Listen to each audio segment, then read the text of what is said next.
दोस्तों, आज की कहानी है पति का पड़ोसन से चक्कर। कहानी पसंद आए तो वीडियो को लाइक एवं सब्सक्राइब जरूर करना। कहते हैं कि बहुत खुशनसीब हैं वे लोग जिन्हें अच्छा पड़ोसी मिल जाए। पर मेरे कुल 30 सालों में से 27 कुंवारे सालों को निकाल दिया जाए तो शादी के बाद महज 3 सालों के कड़वे तजर्बे पर मैं यह जरूर कह सकता हूँ कि कितने अभागे होते हैं वे पति जिन्हें अच्छी पड़ोसन मिल जाती है। क्योंकि अच्छी पड़ोसन की अहमियत तो शादी के बाद ही समझ में आती है। इन 3 सालों में मैंने 3 मकान बदले हैं, पर पड़ोसी चाहे जैसा भी मिला हो, लेकिन पड़ोसन अच्छी ही मिली। शादी से पहले मैं जिस मकान में रहता था उसकी मालकिन की बेटी मुझ पर बहुत मेहरबान थी और वह मेरा बहुत ख्याल रखती थी। वैसे कहने को तो मैं होटल में खाना खाता था, लेकिन होटल में खाने की नौबत कम ही आती थी। अब भला बाप की मौजूदगी में किस भारतीय बेटी में इतनी हिम्मत होगी कि एक कुंवारे नौजवान किराएदार को घर से छिपाकर खाना खिलाए। मतलब यह कि मेरी मकान मालकिन की खूबसूरत और दयावान बेटी का खूसट बूढ़ा बाप जिस दिन घर पर पहरेदारी करता, उस दिन मजबूरी में मुझे होटल का खाना गले के नीचे उतारना पड़ता था।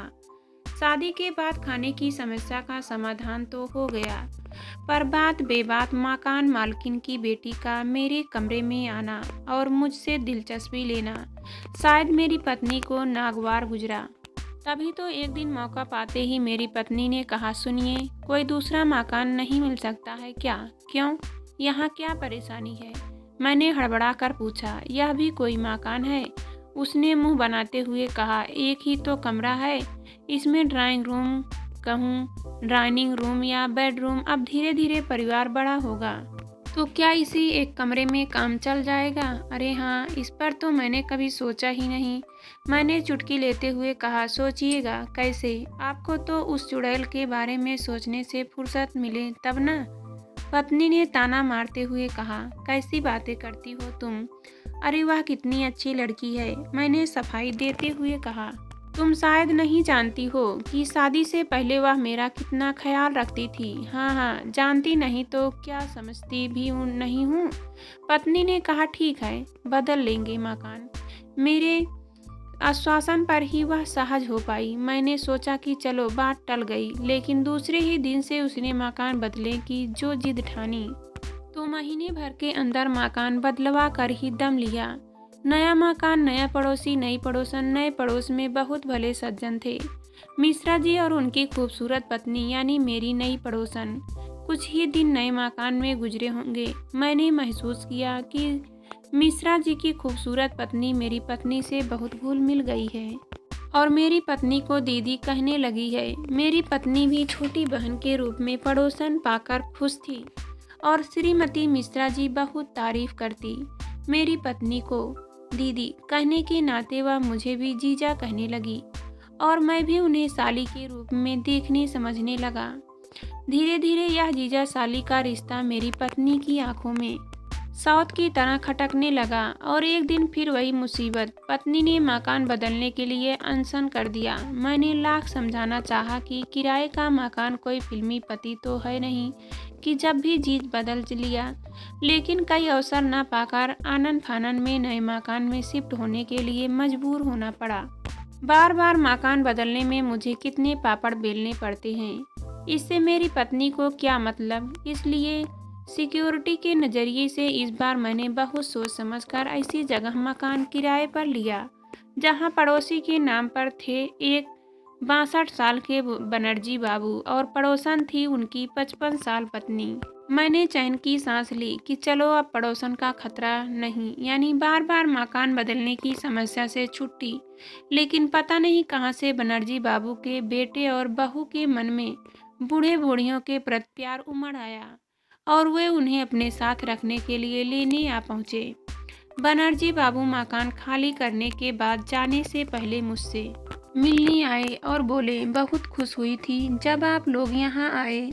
अब तो हम बच्चों के साथ रहने के लिए जा रहे हैं। आप लोग कभी उधर घूमने ज़रूर जाइएगा। उन्होंने अपना नया पता मुझे देते हुए कहा। अच्छा, नमस्कार। मैं डर रहा था कि अब इस खाली मकान में फिर कोई अच्छी पड़ोसन ना आ जाए, और हुआ भी वही जिसका मुझे डर था। एक दिन पड़ोस की बालकनी में मैंने एक चांद का टुकड़ा देखा। मैं समझ गया कि मुसीबत फिर मेरे गले पड़ने वाली है। अब पड़ोसी से कितना बचा जा सकता है। धीरे धीरे हमने जान पहचान हुई और हमने अच्छे पड़ोसी का संबंध स्थापित कर लिया। मैं कोशिश करता था कि जब भी नई पड़ोसन मेरे यहाँ आए तो मैं कमरे में न रहूं, ताकि मेरी पत्नी को कोई गलतफहमी न हो। मैं भूलते भी कभी पड़ोसन की खिड़की की ओर देखता तक नहीं था, क्योंकि 2 मकानों के बदले में मैंने तकरीबन सारे शहर का सर्वे कर लिया था। इसलिए अगर फिर मकान बदलना पड़ा तो क्या होगा, ये सोचकर डर लगता था। कुछ दिन तक तो ठीक ठाक चला, लेकिन एक दिन जब मैं दफ्तर से लौटा तो दरवाजे पर पत्नी की मीठी मुस्कान के बदले रोता हुआ ताला नजर आया, यानी पत्नी नदारत। यह देख मेरा दिल धक से रह गया। मैं परेशान था कि आखिर वह गई कहाँ। यह सोचकर डर भी हुआ कि किसी पड़ोसी के लिए मेरी पत्नी भी तो अच्छी पड़ोसन साबित हो सकती है। सोचा कि पुलिस में रिपोर्ट लिखवा दूं, लेकिन किस पड़ोसी पर शक करूं? सभी तो बेचारे सीधे साधे भले लोग थे। तभी मेरे पड़ोसन के पति यानी शर्मा जी ने पीछे से मेरी पीठ पर हाथ रखा। मेरी परेशानी देखकर हंसते हुए बोले, भाई साहब क्या सोच रहे हैं? दरअसल भाभी जी और मेरी पत्नी आज फिल्म देखने चली गई हैं। अब तो आती ही होंगी। मैंने चैन की सांस लेते हुए उनसे चाबी लेकर दरवाजा खोला। इतने में मेरी पत्नी भी आ गई। मेरा उखड़ा हुआ मूड देखकर मुझे मक्खन लगाते हुए बोली, मिसेस शर्मा बहुत मन्नतें करने लगी तो मैं उनके साथ फिल्म देखने चली गई थी। मैंने सोचा कि ठीक ही है, बेचारी घर में अकेली दिन रात बोर होती होगी, फिल्म वगैरह देखने में मन बहल जाएगा। पर मुझे क्या पता था कि उन दोनों की दोस्ती कोई नया गुल खिलाएगी।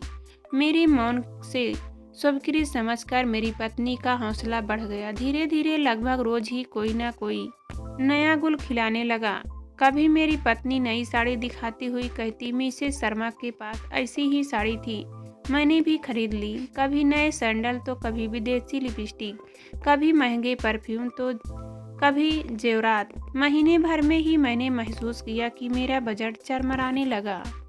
पर बजट से मेरी पत्नी को क्या मतलब? उन्होंने तो मिसेस शर्मा से तो 2 कदम आगे रहने की ठान ली थी। शर्मा जी की तरह मैं कोई ऊपरी आमदनी वाले पद पर तो था नहीं कि झूठी शान के लिए बेमतलब और बेजरूरत की चीजें खरीदता रहूं। मेरी पत्नी पर मिसेस शर्मा के दिखावटीपन का भूत इस कदर सवार हो चुका था कि उनके खिलाफ वह एक शब्द भी सुनना पसंद नहीं करती थी। इसलिए उन्हें समझना भी मुझे उचित नहीं लगा। अपने दिमाग के सारे दरवाजों को खोलकर मैं अंत में इसी नतीजे पर पहुंचा कि आने वाली बराबरी से बचने के लिए मुझे मकान ही नहीं बल्कि यह शहर ही छोड़ देना होगा।